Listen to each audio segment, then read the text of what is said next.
Victoire du Mont-Blanc aujourd'hui, malheureusement pour le TBHC, pourtant c'était bien parti, Benoît. Vous aviez mené 4-1 dans le premier set. Ouais, dans la première période, on jouait pour gagner, on menait 4-1, on avait le match entre les mains, alors je pense, et puis on verra ça un petit peu plus à froid dans les jours à venir, mais je pense que mentalement, à la fin de la première période, on a peut-être un peu trop joué pour ne pas perdre plutôt que de continuer à jouer pour gagner. Mais voilà, 4-1, il n'y a pas d'excuse à avoir. Comme je le dis, on avait le match entre les mains et soit on l'a donné, soit on l'a laissé partir en tout cas. Une chose qui est sûre, c'est que Mont-Blanc a été bon aussi sur les 40 dernières minutes où eux ont été capables de rebondir en étant menés 4-1. Et puis voilà, c'est ce qui fait la différence, c'est que nous, on n'a pas su rebondir et eux, oui. Comment tu peux expliquer quand même un 5-0 sur le deuxième set? En deuxième période, on y a mis beaucoup moins d'intensité, on a joué beaucoup moins vers l'avant, on a essayé de contrôler le match pour je ne sais quelle raison parce que c'était pas les consignes. Les consignes étaient d'aller jouer chez eux, de patiner, de prendre des lancers à la cage et c'est ce qu'on s'est plus ou moins arrêté de faire. Voilà, comme on l'expliquait, on a pris des prisons on n'a pas été intelligent sur les pénalités, on savait que ça allait frapper, qu'ils n'allaient pas se laisser faire et on a été moins malin. Alain, entraîneur du Mont-Blanc, vous étiez venu ici ce soir à Toulouse pour faire un résultat, pour sauver votre saison. Vous devez être fier de vos joueurs donc. Ouais, avant de partir ici, on a dit qu'on pouvait se sauver avant de faire le dernier match comme l'année passée. J'étais venu, je l'avais vécu le dernier match. C'était à Montpellier, j'avais été des joueurs parce que Christian jouait et c'est super dur quand c'est sur un dernier match. Donc on avait la possibilité sur ce dernier match-là, si on gagnait, d'être sauvé avant la fin de saison, ce qui change beaucoup. Et puis là on est dans une période où on prend du jeu, ça travaille bien, ça joue bien. Donc effectivement là on démarre le match un petit peu trop tendu je pense et puis des erreurs de placement. Toulouse, il n'y a pas de souci, ils ont su trouver quand il y avait une erreur de placement pour les mettre au fond. Et ça, ouais, voilà, il y a assez de renards en face pour faire ce qu'il faut. Si on laisse le petit espace, et donc ça paye cash, ça a payé cash. À la fin du premier tiers, on rentre avec la culotte un peu en bas. Justement, ça a été quoi votre discours, Alain, alors à la mi-temps pour changer le cours du jeu?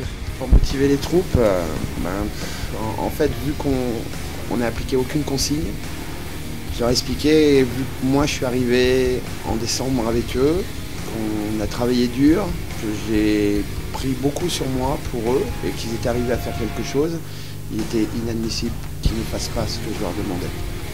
Donc en fait, il y a eu une petite osmose dans le groupe qui s'est fait en sachant que la moitié de l'équipe, c'est mes juniors que j'ai depuis 3 ans, qui me courent après. Et bon, on a su profiter, ils ont su redonner du rythme. Et je pense effectivement, comme dit Benoît, ils ont commencé à jouer à reculer. Et avec nous, il ne faut jamais faire ça. Parce que c'est notre jeu. Donc voilà. Et après, il y a eu les pénalités, ça nous a souri le power play. Et après, de fil en aiguille, et puis quand on se fait remonter, on joue un petit peu encore plus en arrière, et donc du coup, voilà, ça a inversé la situation. Qu'est-ce que tu penses de ces analyses, Benoît? Effectivement, vous avez reculé alors que c'était pas les consignes que tu avais données, quoi. Ouais, c'est un fait. Voilà, c'est pas la première fois. Comme j'ai dit aux gars à la fin du match, on l'a joué typiquement à la Toulouse-Blagnac Hockey Club. On a été capable du meilleur en première période, comme on a été capable du pire les 2 dernières. Même s'il y a eu parfois quelques moments de lumière, il y a eu beaucoup trop de moments sombres les 2 dernières périodes. Et puis nos occasions, on les a eues. On les a pas toutes mises au fond, ce qui est plutôt rare dans le hockey de mettre toutes les occasions au fond, mais voilà. Un léger manque d'envie sur la fin, 2-3 occasions qui ne sourient pas, et eux qui mettent la machine en route. Voilà, faut pas se voiler la face, c'est l'effet de roue. Hein. Quand elle commence dans un sens, c'est plutôt dur de l'arrêter. la tournée fin de la première parce qu'on a ralenti la nôtre et puis voilà et puis je veux dire il n'y a pas de secret dans le hockey sur glace, faut jouer vers l'avant et Alain vient de vous le dire, ça les met dans la difficulté et quoi qu'il se passe, ceux qui jouent en arrière dans leur zone, ils ont plus de chances de prendre des buts parce que quand tu joues chez l'adversaire t'en prends pas. Mais maintenant on peut faire les comptes, il reste une journée samedi prochain, vous recevez Nice qui est qualifié pour les playoffs, peut-être plus grand chose à jouer on va dire, alors que vous Mont-Blanc vous recevez ce qui est maintenant notre adversaire direct, Annecy. Ouais, on va à Annecy, c'est Ouais, pas vous chez allez à nous, Annecy. on va à Annecy, donc c'est hors de temps, on sait que nous on est sauvés. La priorité c'était de rester en B1, on le sait, donc on joue différemment. Quoi qu'il arrive, qu'on gagne ou qu'on perde, on n'a aucun risque sur ce match-là. Par contre, après, voilà, c'est que ce soit Toulouse, Annecy, s'ils perdent, il y en a un qui peut partir dans la division en dessous.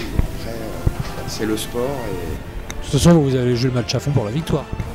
Moi, je suis venu, j'ai pris cette équipe, c'est pour gagner. Voilà, j'ai horreur de perdre, j'ai horreur de faire des concessions. Donc je resterai toujours sur ma ligne de conduite. On peut perdre des matchs à condition d'avoir bien joué, de tout donner. Donc nous, on donnera tout, on jouera pour gagner. Fort de ce constat, Benoît, il y a encore une infime chance, mais elle existe malgré tout. Une victoire contre Nice, impérative de toute façon samedi prochain. Oui, c'est le sport. C'est pas parce que Alain le dit que je vais le contredire. De toute façon, si on est un minimum compétiteur, on se doit de jouer tous les matchs à fond. Qu'importe la situation. Maintenant, nous, à force de reculer l'échéance, à un moment, on a les deux pieds dedans, donc on n'aura pas le choix de faire une grosse performance contre Nice, de rapporter les 2 points, tout en espérant que le sport soit ce qu'il est et que chacun fasse sa part du boulot, de ses responsabilités, de ses envies et de ses priorités. J'ai connu Alain un peu en tant que joueur, je sais que c'est un mec qui a des valeurs, qui lâche rien. J'espère qu'il saura le transmettre à ses joueurs, même sur le dernier match qui n'est jamais évident pour une équipe qui est qualifiée, il ne faut pas se voiler la face. Maintenant, nous, une fois de plus, pour notre public qui a répondu présent ce soir, et pour nous aussi, pour essayer de garder des bons souvenirs de cette aventure humaine et pas que des embêtements et en gros que des emmerdes, ça serait bien qu'on le fasse. Ça serait bien qu'on le fasse pour nous, pour l'investissement des bénévoles et tout ce qui s'ensuit, les supporters. Voilà, ils ont répondu présent. On se doit de, quoi qu'il arrive, sortir en beauté les 60 dernières minutes et au moins tout donner et aller de l'avant et à tout prix prendre les 2 points. Et puis les maths, ça se fait à la fin, de toute façon, les mathématiques. Ok, donc rendez-vous samedi prochain, le 23. À la patinoire de Blagnac pour le dernier match contre Nice, c'est à 20h30. C'est à 20h30 parce que le Annecy Saint-Gervais se joue à 20h30. Donc en y croyant jusqu'au bout et tout ce qui va avec, on s'est mis aussi à 20h30. Messieurs, merci beaucoup. Merci. Merci.